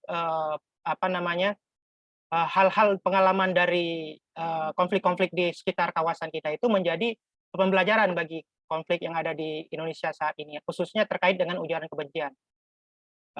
Awal dari munculnya pemantik-pemantik permasalahan, khususnya permasalahan gesekan-gesekan di sekitaran kita ini adalah ada dua. Pertama, politik dan terkait dengan agama dan etnisitas. Nah, kemudian dibaluti oleh politik. Politik ini adalah kembali kepada pemerintah. Pemerintah kita bagaimana menciptakan isu-isu yang kemudian menyebar kembali kepada masyarakat, yang masyarakat itu berbenturan. Nah, ini yang mengakibatkan konflik-konflik horizontal ini sampai saat ini terus berjalan. Oke, slide selanjutnya. Slide selanjutnya. Nah, ini ada data dari Setara Institute. Pada pandemi kemarin itu subur sekali diskriminasi dan intoleransi. Kemudian ada sebaran wilayah pelanggaran. Itu paling tinggi itu Jawa Barat, 39 dari Setara Institute, kemudian Jawa Timur 23, provinsi saya sendiri itu Aceh 18, DKI Jakarta 13, Jawa Tengah 12, Sumatera Utara 9. Dari wilayah ini pastinya adalah mayoritas kumpulan diaspora transnasional aktivitas manusia yang ada di Nusantara, berbagai etnis suku. Jadi perbedaan pola pikir, perbedaan karakter yang menciptakan konflik-konflik horizontal ini dengan adanya suburnya, lahirnya diskriminasi dan intoleransi. Sebenarnya jika tidak dipancing saja, kita semua hidup damai. Baik suku etnis itu semua damai. Tahun 70-an, 80-an, era-era periode kedua, periode pertama itu hidup damai. Agama Islam, Hindu, Buddha, Kristen, semua damai. Saya bahkan di Aceh sendiri, di provinsi saya sendiri, itu saya hidup di dalam lingkaran yang pada era usia saya muda itu hidup dengan orang-orang yang mayoritas masih ada Kristen, masih ada Islam, masih ada Hindu, Buddha gitu. Saya sekolah juga di mayoritas yang teman-teman saya itu beragama Kristen dan Buddha gitu. Saya berinteraksi dengan biasa, tidak ada konflik, tidak ada pembicaraan terkait dengan dunia politik yang terlalu lebar, terlalu luas gitu. Tidak seperti saat ini anak-anak muda aktif bermain medsos, update sedikit terkait dengan politik, ujaran kebencian, langsung memancing perdebatan yang kusir gitu, tidak ada ujungnya gitu, menciptakan konflik gitu. Di era saya tidak ada seperti itu pada era-era muda. Lanjut slide selanjutnya. Nah, di sini saya mengambil contoh tadi, ada dua konflik yang baik itu intoleransi daerah terkait munculnya wacana pemerintah untuk membangun ibu kota baru IKN. Nah, di sini saya contoh Edi Mulyadi, ya kan, kasus ujaran kebencian kemarin itu menyebutkan kata-kata yang tidak baik untuk satu wilayah, satu pulau yaitu Kalimantan gitu. Nah, itu adalah contoh dari intoleransi lokali gitu, bagi kami di diaspora. Jadi mereka itu menciptakan konflik dari satu suku saja, menciptakan suku, tapi ujung-ujungnya nanti dikaitkan dengan politik, dikaitkan dengan agama, dikaitkan dengan permasalahan-permasalahan pribadi antar individu tokoh gitu. Kemudian di bawahnya adalah intoleransi agama. Nah, ini yang terkait dengan pendeta Saifuddin Ibrahim. Pendeta ini juga menciptakan standar ganda ya, yang mungkin bisa saya tangkap itulah standar ganda yang mungkin ada bohirnya gitu. Ada orang yang menggerakkan gitu. Bagaimana negeri ini terpecah gitu. Bagaimana negeri ini menimbulkan konflik sara gitu. Nah, ini sangat berbahaya bagi menurut saya gitu. Pendeta ini. Saya tidak ingin menabrakkan antara Islam dan Kristen karena saya di seluruh Indonesia ini banyak teman-teman saya Kristen banyak. Saya selalu berdiskusi, sesama teman-teman milenial itu selalu berdiskusi bahwasanya ya ini ada permainan gitu, permainan lingkaran-lingkaran setan dalam menghancurkan negeri ini gitu. Nah, selanjutnya slide selanjutnya. Dari Setara Institute juga mengeluarkan satu data yaitu terkait dengan wilayah yang paling intoleran yang tadi Jawa Barat, khususnya Kota Depok itu kan masuk ke kota paling intoleran di Indonesia. Nah, ini ada 4 faktor penilaian dari 8 indikator yang bisa dijadikan alat ukur kota toleran atau dan tidak toleran. Seperti regulasi pemerintah, kedua tindakan pemerintah terkait pernyataan pejabat, kunci tentang peristiwa intoleransi, tindakan nyata terkait peristiwa. Kemudian yang ketiga, regulasi sosial terkait dengan peristiwa intoleransi dan dinamika masyarakat sipil terkait peristiwa intoleransinya. Kemudian demografi agama, heterogenitas agama penduduk, dan induksi sosial keagamaan. Oke, slide selanjutnya. Ini yang paling baru terkait dengan intoleransi. Baru saja saya dapatkan berita tadi siang, itu terkait dengan pembukaan warung makan bagi non-muslim di Kalimantan lagi. Kejadiannya paling sering di Kalimantan. Nah, ini terkait razia Satpol PP yang mana masyarakat non-muslim menjual makanan juga tidak halal, menjadi permasalahan, menjadi konflik yang menciptakan konflik baru gitu. Nah, ini juga ada perda terkait dengan larangan menjual di bulan Ramadan. Ini juga menjadi gorengan-gorengan oleh elit-elit ke depannya. Pasti saya yakin ini menjadi gorengan selanjutnya. Oke, lanjut slide selanjutnya. Nah, ini menjadi pembahasan nanti terkait dengan Perda nomor 4 tahun 2005. Pasal Perda ini yang mengatur tentang aktivitas selama bulan Ramadan di Kota Banjarmasin. Nah, ini berita tadi siang saya dapatkan terkait larangan menjual makanan di saat bulan Ramadan bagi non-muslim. Padahal yang dijual makanan non halal gitu, yang beli juga non halal gitu. Itu juga masuk dalam Perda itu ya. Ini juga menciptakan konflik baru ke depannya gitu. Nah, oke, slide selanjutnya. Slide selanjutnya. Nah, ini yang terakhir saya mengambil kesimpulan karena mau mendekati buka puasa. Jadi ada 5 pondasi melawan intoleransi. Yang pertama terkait harus adanya kejelasan hukum, kemudian edukasi pendidikan, kemudian kesadaran individual, kita saat berinteraksi dengan masyarakat, gitu, saat berinteraksi dengan tetangga, saat berinteraksi dengan sahabat, rekan juga harus sangat-sangat bijak gitu dalam menyerap atau menerima informasi.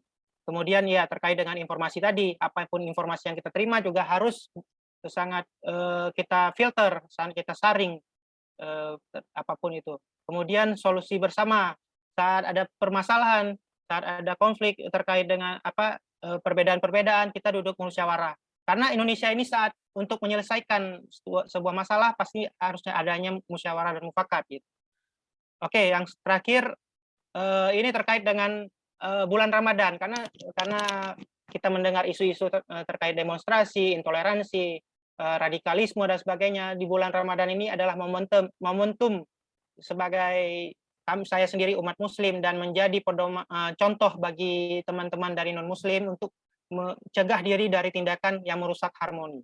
Yaitu bulan Ramadan harus menjadi momen untuk sama-sama bersukacita, berbagi kebahagiaan serta menunjukkan bagaimana agama Islam dapat menjadi menyejuk dan rahmat bagi alam semesta. Sehingga dalam membangun kerukunan tidak ada istilah menggadaikan akidah, menggadaikan agama itu.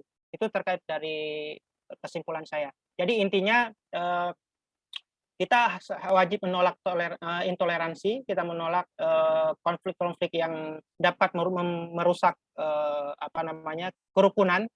Ya salah satunya tadi kita menghindari dari hal-hal yang tadi ya terkait dengan kegiatan-kegiatan transnasional, yaitu ada masukan-masukan dari luar daerah, masukan dari luar negeri yang masuk tiba-tiba menciptakan isu-isu baru tadi terkait dengan pendeta. Itu juga pendeta ini juga mengadu domba gitu kan. Masyarakat non muslim juga harus menyaring bagaimana isi dari pidato dari pendeta tersebut, bagaimana kita bahwasanya dekat sekali dengan kehidupan sosial juga dengan masyarakat muslim gitu. Itu saja dari saya, terima kasih. Wassalamualaikum warahmatullahi wabarakatuh. Iya, terima kasih Pak. Tadi sudah luar biasa banget pemaparan mengenai diaspora transnasional, bagaimana masyarakat itu sangat pluralis dan majemuk ya di dalam mengungkapkan pendapat, dan bagaimana kita bisa saling menghargai satu sama lain di dalam pendapat kita masing-masing. Apalagi sekarang kan bulan suci Ramadan, supaya kita ini semua bisa menghargai bulan suci ini, untuk bisa mendamaikan hati kita. Kita berdoa nih buat nanti supaya di tanggal 11 April ini ya, kalau bisa tidak jadilah ya. Kalaupun jadi pun, kita juga berharap nanti setelah itu pada buka bersama ya, buka puasa bersama-sama, saling mengasihi, saling berbagi kepedulian satu sama lain. Karena kita adalah masyarakat yang penuh cinta. Oke, berikut ada tanya jawab dari para anggota-anggota yang mau partisipan, yang mau bertanya kepada para narasumber-narasumber, silakan. Itu ada Bang Basaria Nainggolan. Di unmute Pak Basaria Nainggolan, silakan. Oh iya, Ibu bukan Bapak. Ya. Bismillahirrahmanirrahim. Videonya dinyalakan biar Saya- tidak salah paham Ibu. Maaf. Ini juga diajak Silakan, Bu. ujaran itu namanya. Iya, saya dari Ternate, baru bergabung ya. Maaf ya, tutup kamera. Memang sedih ya, maksudnya negara kita negara yang berdasarkan Pancasila, tapi ujaran-ujaran kebencian kenapa muncul itu, saya secara pribadi sebagai seorang ibu ya, sebagai seorang wanita itu sangat sedih. Saya sama dengan tadi pembicara yang dari Aceh. Saya dulu saya sekarang kan di Ternate ya. Dulu saya tinggal di Siantar ya, di Siantar Sumatera Utara ya. Saya kecil dari sana, tinggal di sana itu kita hidup. Saya tinggal di Pematang Siantar. Itu tetangga saya ada Cina, ada Jawa, ada Batak ya, Kristen apa begitu. Tapi kita hidup hidup bersama, bahagia. Kemudian kalau Lebaran saling antaran kue, kalau pas Lebaran Hari Raya Cina dan Tahun Baru itu saling antar kue, nggak ada masalah.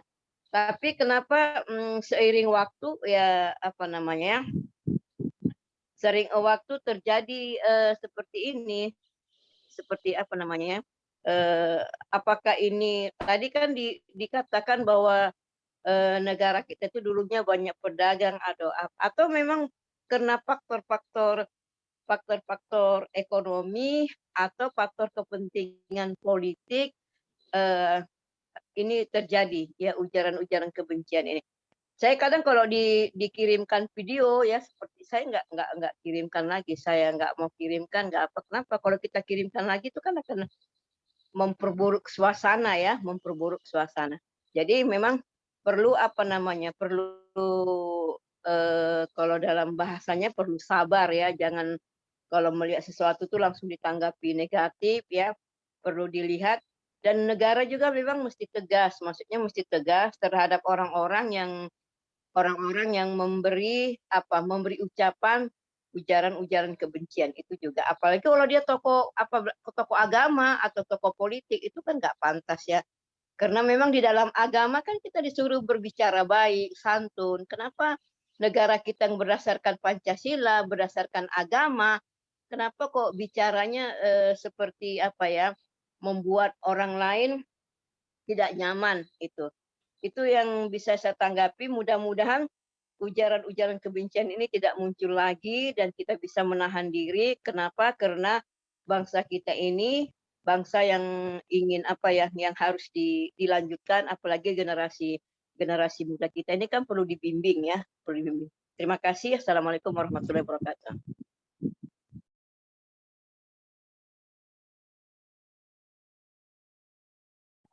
Ya, Waalaikumsalam warahmatullahi wabarakatuh. Terima kasih pada Ibu Basaria Nainggolan. Untuk selanjutnya ada Pak Syarifuddin Jamil. Mohon izin untuk langsung ke ada Opa JP terlebih dahulu. Mohon maaf untuk langsung ke intinya karena kita sebentar lagi maghrib. Terima kasih. Monggo di unmute Opa JP.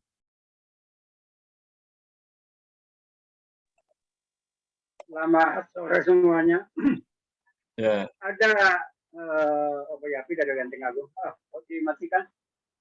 Begini, ada 3 hal yang saya lihat dari tadi bahwa akan dari semuanya ini adalah kita karena bangsa yang rendah literasi. Indonesia 10 negara terbawah dari gambar membaca. Akibatnya hanya budaya bertutur, tuturan, dengar kata orang, si A, B, C ngomong gini semua ikut. Akhirnya dia ikutin yang gitu. Kenapa? Karena akibat dari rendah literasi ini kita jadi bangsa yang bertengkar.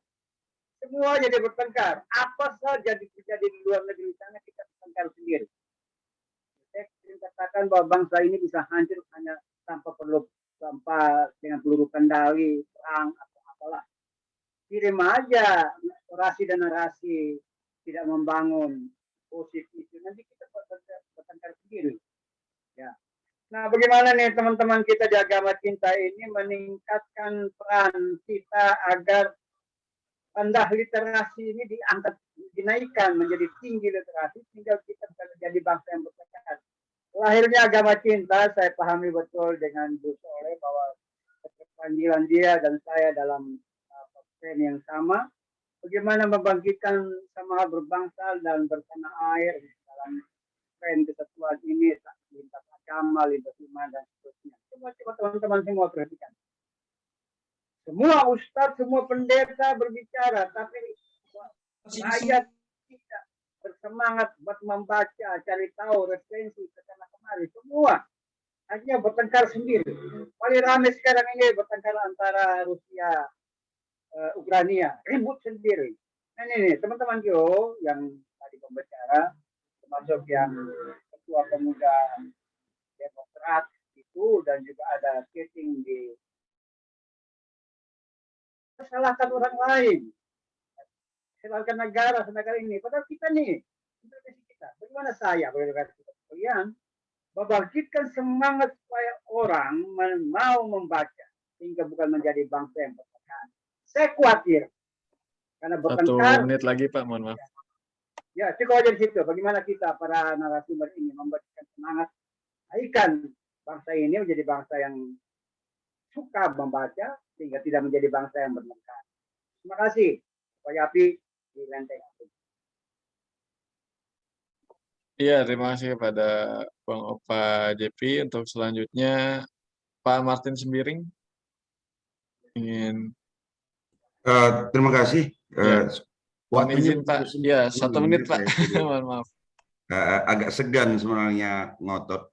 Tapi yang perlu kita sadari sesuai dengan judul daripada webinar kita kali ini, kalau kita lihat perkembangan waktu zamannya Bung Karno membludak partai, itu rekayasa dari luar negeri. Sekarang ini juga partai kita membludak. Ya, itu harus kita sadari. Demonstrasi ini sebenarnya sudah direncanakan.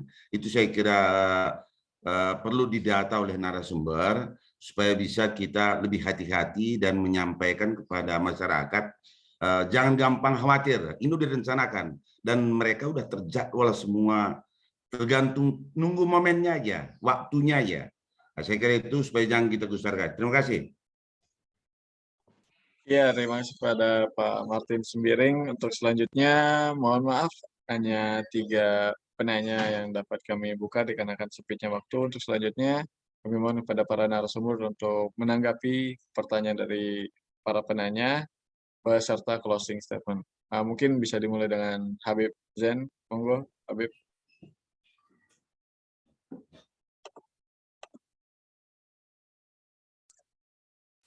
Habib Zen.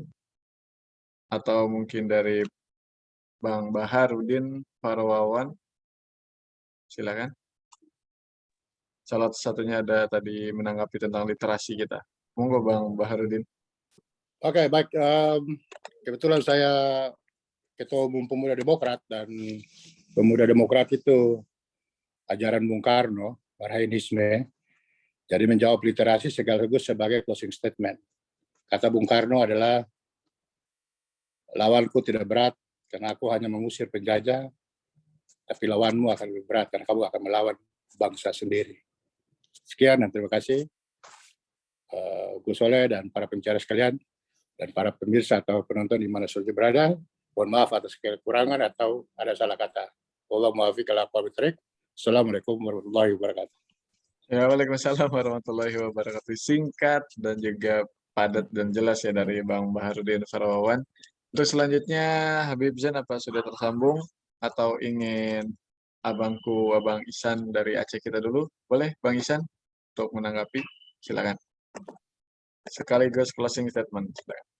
Baik, terkait dengan ujaran kebencian, ya kita mewakili anak muda milenial, anak muda progresif, anak muda yang Boleh aktif. diaktifkan videonya Bang Ihsan, maaf. Kita sebagai anak muda progresif, anak muda aktif, anak muda yang sadar dengan teknologi, sadar dengan perkembangan segala bidang di negeri ini, selalu mengawal agar bangsa ini tetap utuh, tetap maju, tetap pada prinsip Bhinneka Tunggal Ika. Baik, terima kasih. Iya, terima kasih banyak kepada Abang Ihsan dari Aceh. Habib Zain apa sudah tersambung? Jika sepertinya sedang menyiapkan takjil. Untuk itu, karena sesaat lagi adalah waktu berbuka, kami mohon kepada Habib Jafar Shadiq untuk memberikan sedikit pesan damai dan juga doa berbuka kita. Pada Habib Jafar kami persilakan.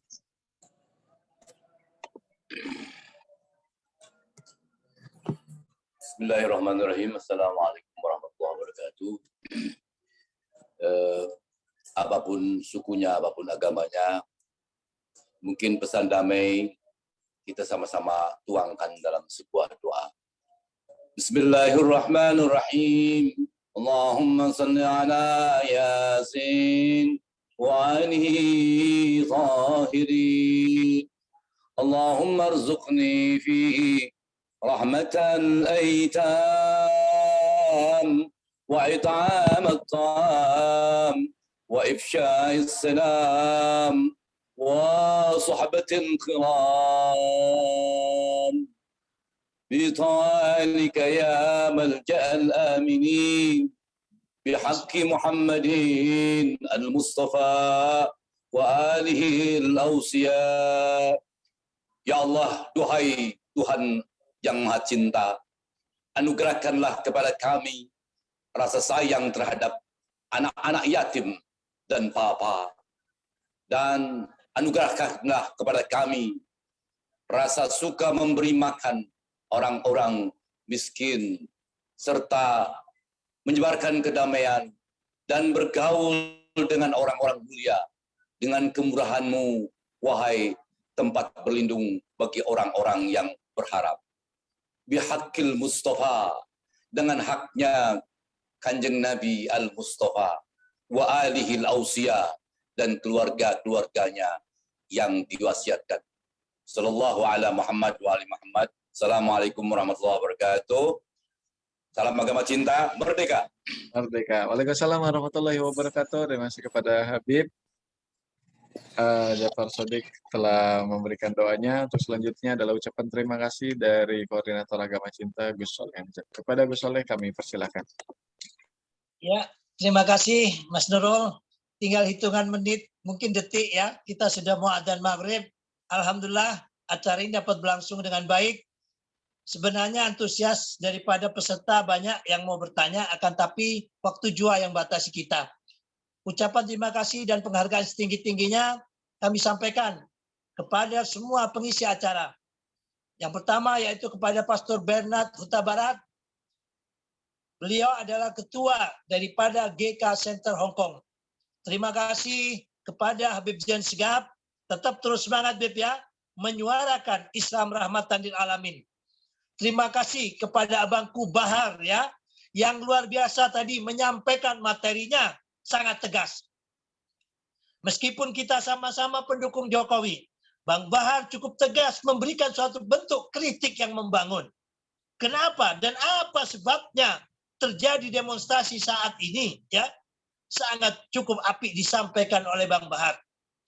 Dan juga karena tidak mengikuti daripada apa yang disampaikan awal di saat Presiden Jokowi dilantik yaitu tidak ada visi dan misi menteri, yang ada adalah visi dan misi presiden.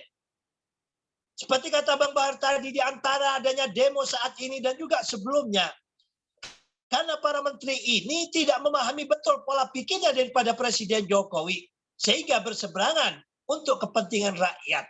Maka demolah terjadi. Demikian juga dengan demo yang akan terjadi tanggal 11 besok ini.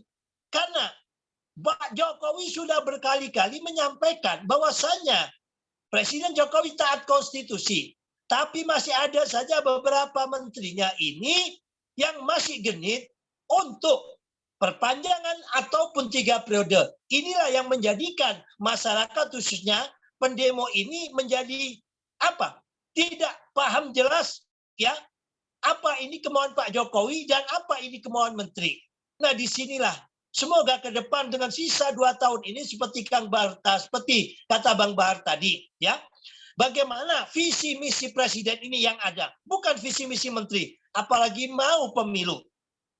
Dan yang sangat apik tadi disampaikan, bagaimana Menko Info beserta BIN, beserta BSSN, dan juga menteri yang terkait untuk bisa menjaga media sosial ini ya tidak perlu melalui jalur hukum yang berpanjang-panjang. Kalau memang konten-konten mengandung ujaran kebencian, permusuhan, adu domba, hendaklah negara mengambil tindakan tegas, kata Bang Bahar tadi, untuk menyelamatkan generasi NKRI ini daripada adu domba, proxy war, dan lain sebagainya. Dan juga terima kasih apa yang disampaikan ya dengan apik oleh saudaraku Bang Ihsan ya. Beliau alhamdulillah barusan MH ya. Mudah-mudahan diberikan pangkat derajat yang lebih tinggi ke depannya oleh Allah. Secara runtun beliau menyampaikan kejadian-kejadian yang ada bukan hanya di Indonesia tetapi juga di sekitar Asia Tenggara ini. Terima kasih kepada Bang Sandi Tumiwa selaku moderator di dalam kesibukannya tadi dan juga doanya Habib ya, Ja'far, mudah-mudahan bawa berkah kita semuanya. Maksud hati ingin memeluk gunung. Maksud hati Gus ingin memberikan kesimpulan dengan panjang lebar. Apa daya tangan tak sampai karena adzan maghrib yang membatasi kita. Barakallahu lana li wa lakum. Semoga Allah Ta'ala memberkahi kita semuanya. Dan semoga webinar Agama Cinta Ngabuburit ketiga ini dapat memberikan kemanfaatan buat kita semuanya. Sehingga Indonesia ke depannya bisa menjadi negeri dengan agama ini. Menjadi negeri yang adem, ayem, dan tentrem. Bukan sebaliknya. Menjadi negeri yang yang mana agama dipolitisasi. Mari, jangan pernah lelah untuk mencintai Indonesia yang luar biasa ini. Jangan pernah bosan untuk terus menyuarakan kebenaran dan kedamaian. Biarpun ya kita tidak diperhatikan oleh siapapun, teruslah kita bergerak, berbuat untuk anak cucu kita ini agar Indonesia ke depannya lebih baik, lebih damai, dan lebih sejahtera. Salam damai agama cinta, billahi taufiq wal hidayah, wal ridha wal inayah, wallahu muwaffiq ila aqwamit thoriq. Assalamualaikum warahmatullahi wabarakatuh. Waalaikumsalam warahmatullahi wabarakatuh. Terima kasih banyak kepada Gus Soleh. Dan juga selamat berbuka puasa bagi para peserta. Semoga puasa kita hari ini diterima dan membawa untuk kita semua. Sampai jumpa di Ngabuburit virtual berikutnya. Hati-hati. Di Papua belum, Bang Bahar. Oh iya, sudah, ya? Papua udah duluan. Papua sudah duluan. Monggo silakan.